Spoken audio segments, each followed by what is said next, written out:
Hello, everyone. Today we are going to be reviewing the English A May-June 2024 Paper 2. And this will be useful to students who are preparing for the upcoming May-June 2025 English A Paper 2 exam.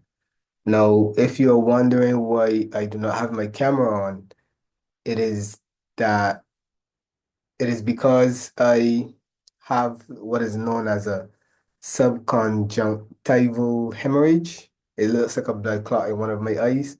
So, yeah, I don't think you guys would like to see my face. So, I chose not to have the camera on. But as you know, the show must go on. So, Section A, as you know, is the summary. I'm not going to read the instructions, but I'm going to read the passage, and then we are going to look at the various points as well as the summary, right? All right. So the passage is entitled Teenage Stress, right? Adolescence has always been a tricky developmental period. It is characterized by fundamental yet somewhat difficult changes, physical, cognitive, and social, that are experienced by teens as they make their way from childhood toward adulthood. They are no longer children, but not yet adults. And this series of transitions not only impact the individual experiencing the transitions, but also on parents, peers, and society as a whole. Mhm. Adolescence has always been an awkward stage where teens struggle to build their own identity, seek autonomy, and learn about intimacy. These things all cause a certain level of anxiety, but they are not really new. What is new is the environment that we live in, and it is this fast-paced, perpetual plugged-in society that sets the tone for the messages and expectations that teens receive every day. Due to varying pressures around school, work, families, relationships, social media, and the seemingly endless series of transitions involved in simply being an adolescent, teens today are indeed under more stress than ever before. Today, teenagers are expected to know what they want to do, where they want to go to school, and in which field they would like to work, earlier than ever before. They are also expected to do well and are put on success tracks even in elementary school. They have to do well because it is assumed that all children will go to university. Further, they must get into the best university if they want to succeed and be competitive in today's job market. This is a lot of pressure on teens. The overwhelming majority of teens today are tethered to a smartphone or other device that keeps them linked on social networking sites. Their every move is judged by their peers, whether their peers are their true, real live friends or the 1,254 friends on Facebook or followers on Twitter.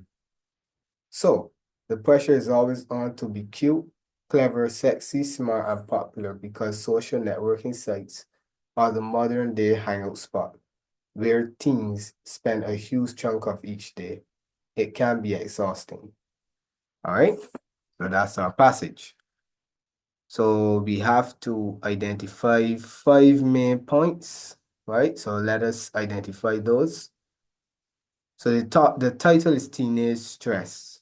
So we can say that the passage is talking about the various pressures that teenagers face, right? So the first point is going to be is going to deal with adolescence, what it is, and yeah, what it is. So adolescence has always been tricky developmental period. It is characterized by fundamental yet somewhat difficult changes experienced by teens as they make their way from childhood toward adulthood.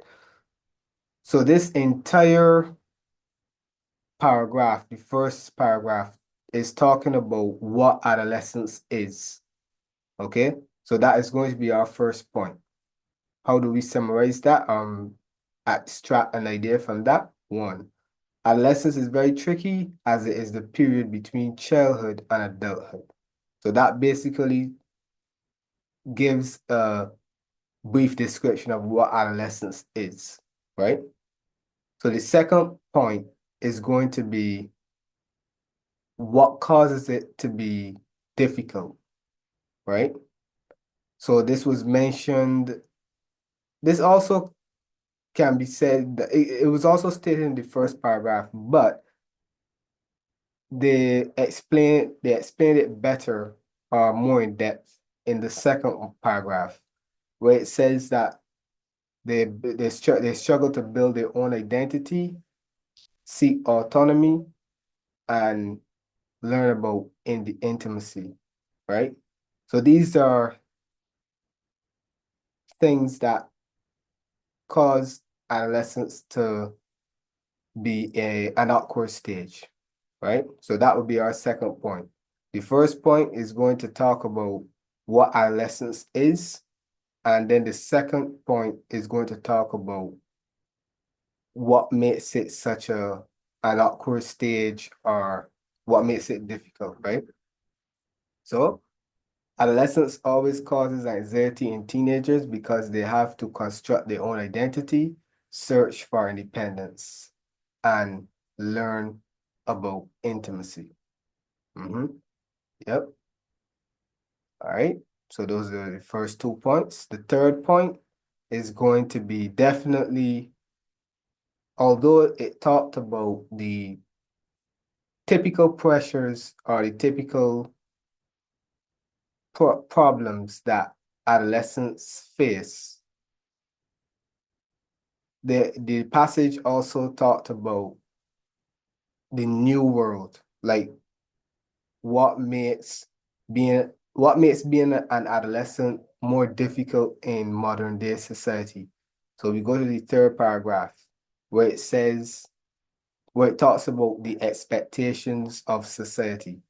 So essentially, that entire paragraph could be summarized in one sentence, and we can say that the adolescents face new challenges or new pressure from the expectations of modern society, right? We don't have to mention school, work, families, and all of that. We don't have to do that, but we can say modern society, right? Right, so three, where is that? So nowadays, teenagers are under more pressure than before due to expectations of modern society, all right? So yeah.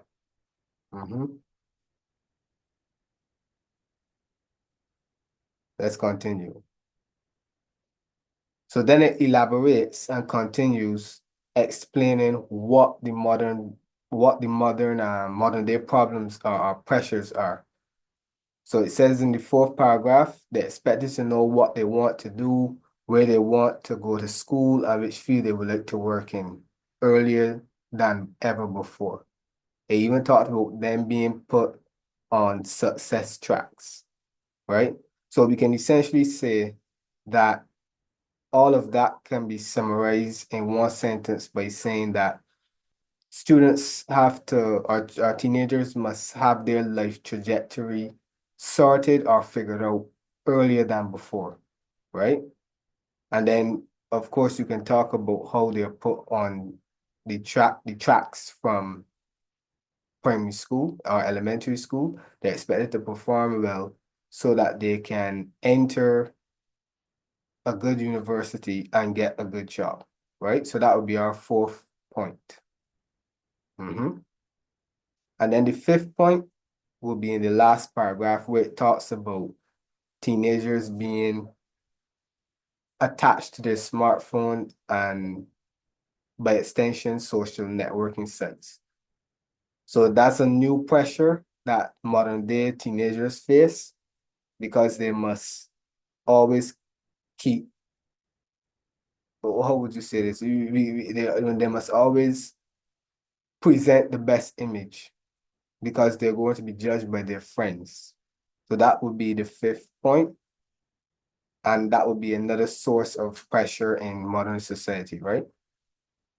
So social media is another form of pressure faced by modern day teenagers because they face judgment from their peers, and this judgment encourages them to always present the best image possible.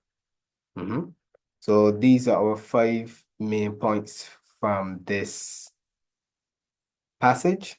All right. Now we're going to write the summary, and the instructions explicitly told us to write it in one paragraph. And even though we may write these 5 points, you can still add additional information that is relevant, as you'll see shortly, right? So here's our summary. So adolescence is very tricky as it is the period between childhood and adulthood. This period affects the individual experiencing it, parents, peers, and society in general. So that second sentence was additional information that is relevant to to my first point, right? Although it always causes anxiety in teenagers due to self-identity formation, the search for independence, and learning about intimacy, teenagers are under more pressure today due to the expectations of modern society. They must have their life trajectory sorted at a younger age, which means that they are expected to perform well, and notice, see my transitions, perform well from elementary school, thereby giving them the opportunity to get into the best university. Unfortunately, social media is another form of pressure faced by modern day teenagers because they face judgment from their peers, prompting them to always present the best image possible. 121 words, 1 word over the limit, but that's still good. All right. So 1 paragraph, and that is our summary. Okay. All right. So let's continue. All right. So we move on to section B, which is going to be the exposition. This time we are required to write a notice. All right. So let's read the instructions for the situation. So study the situation presented below and then complete the task that follows. The youth group in your community are planning a fundraising activity. As public relations officer for the youth group, use the following information to write the notice which will be posted in the community. The activity will assist a fire victim. The event will be held on Saturday, 13th of July, 2024. Time, 12 p.m. to 6 p.m. Venue, grounds of the community playing field. No admission fee. Fun activities for all ages. Local food will be on sale. A popular DJ will be present. So you write a notice that will be placed on the notice boards in the community. Your notice must be in continuous prose, blah, blah, blah, blah, blah. Right. All right. So we have a notice to write. And as you see, they've given us all the information that we must include. Okay. So let's get to the notice. All right.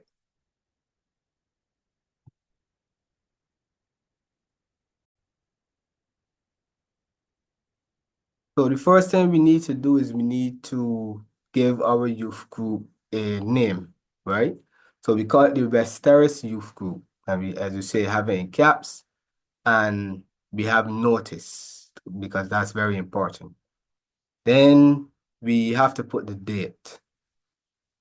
And since the event is on the 13th of July, you know, obviously the date on the notice has to be before that. So we want to give them plenty of time. So I chose the 25th of June 2024, which is approximately 18 days before the event. Plenty of time. And then we have our title, which is fundraiser. And that's also in caps. And now we begin to actually write the notice and include the information. And as you know, you don't just put these as bullet points. You put it in a paragraph and you put the information together. So, the West Terrace Youth Group wishes to inform the community that on Saturday, 13th of July 2024, there will be a special event on the grounds of the community playing field from 12 p.m. to 6 p.m. Admission is free, but there will be local food on sale. The funds will assist a fire victim. There will be fun activities for all ages, and a popular DJ will be present. My signature, C. Hurdle, Christopher Hurdle, Public Relations Officer. Simple. So let's analyze it. So we see that we have started by putting the time of the event. No, sorry, the date, Saturday, 13th of July, 2024. The venue, the grounds of the community playing field. We have the time, 12 p.m. to 6 p.m. We mentioned that the admission is free and there will be local food on sale. We also mentioned that the funds will assist the fire victim, right? And we also have mentioned that there will be fun activities for all ages and a popular DJ will be present. So all the information is within this paragraph and we sign, and our designation is Public Relations Officer. That's what we do. So the notice is very simple to write. And in terms of tone, you know that we write it in the third person, right? We don't say you are, we don't address them as you. We just write a statement or, yeah, a statement that is addressed, that is in the third person. Okay, good. This is our notice, or how you would write a notice. Good. So that's section B. Now, section C, which is our short story. As you know, you have two options. You can either choose a story, which is a picture of a cell phone in grass, as we can see, on grass, rather. Or we can say, or we can use number 4, which is write a story based on the sentence below. Now, when it comes to the writing stimulus, normally it tells you to write a story that includes the sentence, but this time it says based on the sentence. So you don't necessarily have to include the sentence in the story, but the story has to be based on that particular sentence, right? So I chose number 4, and I actually planned it out before I wrote it. So let's see how I planned it. And this could be very useful for you all, because it will, instead of you starting to write and then you get a block or you lose track of where you are, this will help you to stay on track. You know that a short story is comprised of 5 components. You have your exposition, you have your rising action, your climax, your falling action, your resolution. Those are 5 parts of the plot. Okay, in your exposition, you're going to introduce the main characters, what is the objective, what is the problem, right? Well, the problem, you can introduce the problem at the rising action, but for sure, in the rising action, but for sure in the exposition, you must mention the objective and the main characters, right? Good. So my story is called Perfect Timing. And as you see, I've written a draft, well, not a draft, but an outline, right? So Chris, that's our protagonist, has just graduated university with an undergraduate degree in history, and he wants to be a historian at a local museum. Always in action, he sends out countless applications, but he does not receive any feedback. Climax, a friend by the name of Dave, informs him about a unique opportunity at the local museum, and although his spirit is shaken by the rejection, he applies for the job and is selected for an interview. Following action, even though the interview did not go particularly well, he is selected for the position. And then resolution, after many rejections, he obtains his dream job. Yep. So my story can be analyzed like this because I've already laid out the plan. All right, so let's see what I wrote. So perfect timing. Chris had always loved history, so much so that he dreamt about being a historian at the local museum in Barbados. In order to realize this dream, he enrolled at the UWI Cayfield campus to pursue his undergraduate degree in history. After 3 years, he graduated in spectacular fashion with the first-class honors and the highest GPA in the discipline. Armed with a degree, Chris was ready to take the world by storm as he felt that he was ready to become the historian he had always wanted to be. All that was needed was the right opportunity to present itself. So we see in our introduction, our exposition, we see the main character, Chris. We see that he loves history and his goal is to become a historian at the local museum. All right. So what is the challenge? We will get to that. But you also get some background details that he went to university, he got first class honors, highest GPA, etc. Right? So now we need to know what is the problem. What is preventing him from becoming a historian at the local museum, right? So on July 1st, 1 month after receiving his degree, he embarked on a mission to secure a job as a historian at the local museum. He called the museum because he did not know if there were any vacancies. Much to his disappointment, he was told that the position was already occupied. Chris was so determined to obtain this post that he preferred to be unemployed rather than to work in another capacity. Every week that went by, he grew more and more frustrated as it seemed that there would be no opportunity for him at the local museum. So we see that the problem is that he wants a job at the local museum, right? But there is no vacancy, right? So we see how he goes about trying to get, first of all, we see how he goes about trying to achieve that goal of getting the job. He calls to find out and he finds out that there are no vacancies. So what does he do? And we right, yes. So what does he do? I thought I had something else to say, but what else does he do?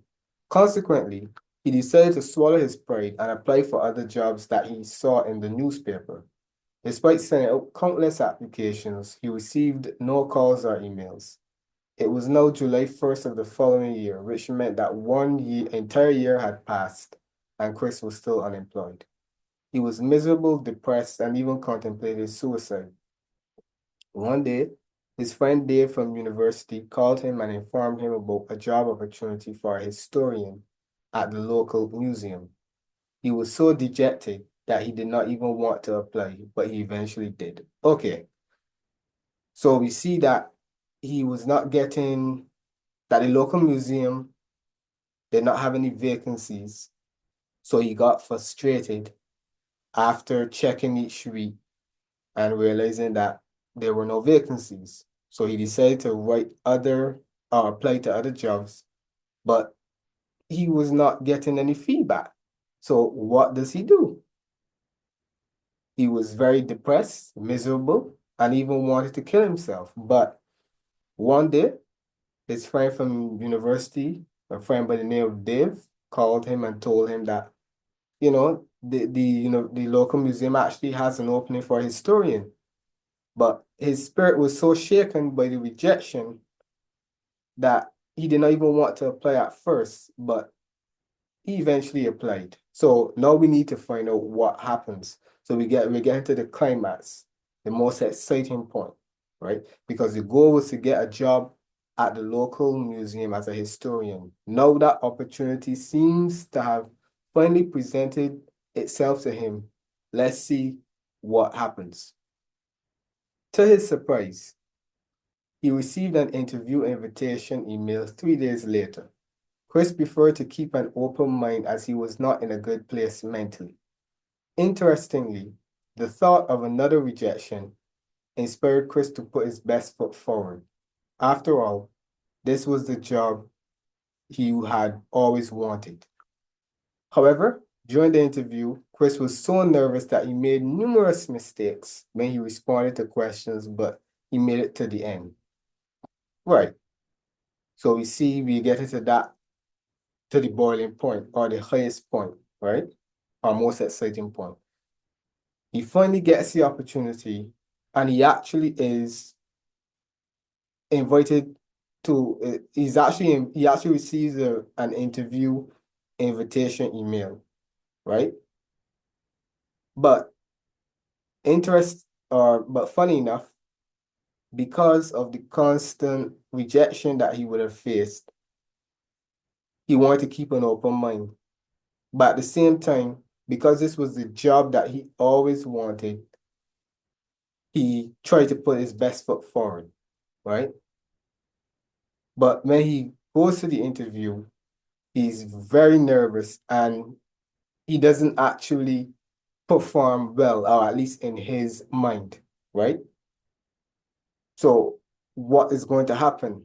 So then we are going to see, we get into the fall in action, where we see what is the aftermath of the actual interview, right? Is he actually going to be hired, or is he just going to face another rejection? All right, let's see.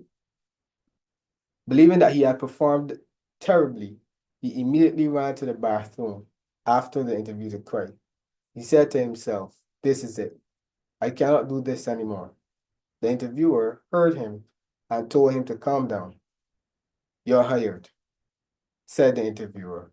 And before he could leave the bathroom, he was strongly embraced by Chris, who could not believe that he was finally getting the chance to fulfill his dream. Yep. So we see that he was hired, even though he thought that the interview had gone poorly. And he finally got the opportunity to pursue his dream. So after all that struggle, over a year of after a year of rejection or constant rejection, he finally got the job that he had always dreamed of. Very, very good.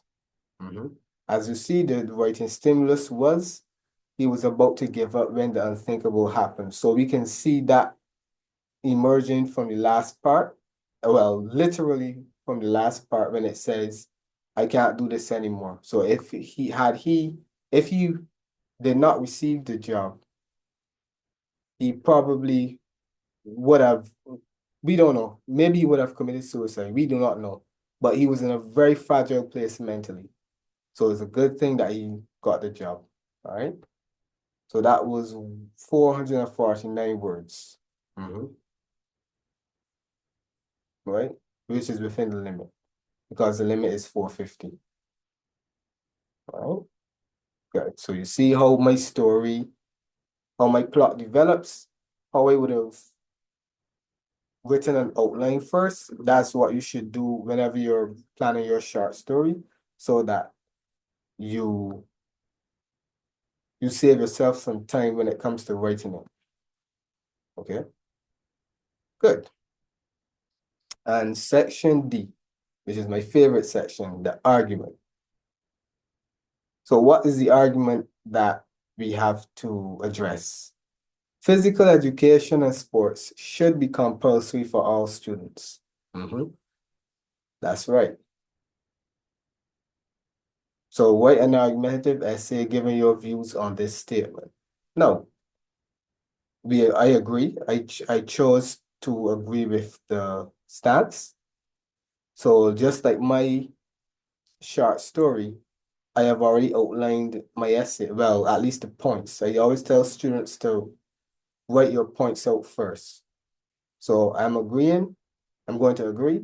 So what are my points? So my points are that PE and sports instill values which are crucial to student success in life. PE and sports help students to be more rounded, and PE and sports are essential for students' well-being, right? So those are my three arguments that I'm going to put forth, right? Now, so of course I've given it a title, The Importance of Physical Education and Sports. All right. So we'll analyze it per paragraph. As you know, in the introduction, we have to have a hook followed by background information, followed by our thesis statement. So let's see. In most educational institutions, exercise is obligatory, and where it is not obligatory, it is heavily encouraged. There are numerous benefits of exercise, not least improved cognition. In the context of school, physical education and sports are the means through which exercise is obtained. Therefore, they should be compulsory for all students because they instill values that are critical to success. They help students to be more rounded and they promote well-being. All right. So we see we have our hook talking about exercise being obligatory in most educational institutions. And if it isn't obligatory, it is heavily encouraged. Then we have our background information where we talked about exercise having numerous benefits and how PE and sports are the means through which students obtain exercise, right? So our our thesis statement is that they should be compulsory because they instill values that are critical to success. That's our first point. They help students to be more rounded. That's our second point. And they promote well-being. Third point, okay? And yeah, and you see in our thesis statement, we have an argumentative thesis statement. So we don't just, and we can, so we use the verb should be compulsory. We have an argumentative thesis statement, right? So of course, our second paragraph needs to address the first point. So we introduce our topic sentence. Firstly, physical education and sports are excellent ways to instill discipline into students. Right. Now we expand and explain that point. In order to excel in a sport, one must commit to the training, which can be arduous. The same can be said for academics in that the same dedication is required for success to be obtained. Thus, students can apply principles learned in sports and physical education to other areas of life, especially their academics. Essentially, so the discipline that you acquire or you learn in PE and sports, that discipline can be transferred to other areas of life, such as your academics, right? So it's basically saying, or this point basically emphasizes that participation in this activity will benefit another activity, which should be your academics, right? Good. Secondly, so we address our second point. They help students to be more rounded. This is useful to students who desire to enter higher education institutions. These institutions are not only interested in students that demonstrate excellent academic prowess, but they are also impressed by students who have excelled in a sport. This means that excellence in academics and sports increases students' appeal to college recruiters. Again, so this point, not again, but this point talks about athletes or not athletes, about students being more rounded. You don't want them to just be academically, to be good in academics, but you also want them to be good in sports, right? And being well-rounded increases students' chances of getting into good universities, right? Yeah. So this second point, that's what the second point is basically arguing, right? And our third point, thirdly, physical education and sports improve students' well-being. The benefits go beyond the physical as they create strong bonds among students. Team sports like football encourage students to collaborate, which can have a positive social impact. Additionally, these activities can improve self-esteem, especially when great feats are accomplished. Right. So this point talks about promoting well-being, and not just physical well-being, but other aspects of a student, such as the social component, and even you could say personal, because when a person, or psychological, right? It's psychological too. Yeah, psychological. When a person does well or achieves something spectacular in a sport, it can boost their self-esteem, right? So physical education and sports help students to develop psychologically as well as socially, right? Mhm. And of course, our conclusion, we have to restate our thesis statement in different words and in a different order. We we have to have a summary sentence, or which would be a sentence that encapsulates everything, right? A common theme that emerges from all 3 points. And then we end with a concluding remark, okay? So overall, sports and physical education should be mandatory in schools because they are healthy, they teach valuable lessons, and they improve students' career prospects. As you see, those are my 3 points that were put in different words, and the order was changed. The benefits are far-reaching as they address every single aspect of a student's life. Again, we can say that is the main idea which emerges from all 3 points, that every aspect of a student's life can be enhanced if they participate in physical education and sports, right? Therefore, and our concluding remark, therefore, society must continue to advocate for students to partake in these activities. So that's a recommendation, right? My recommendation is that society continues to advocate for student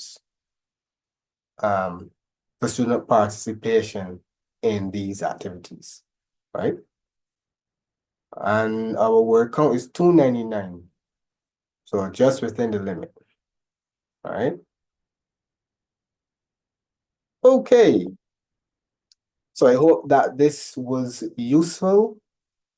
Thank you very much for watching, and best of luck in your upcoming exams.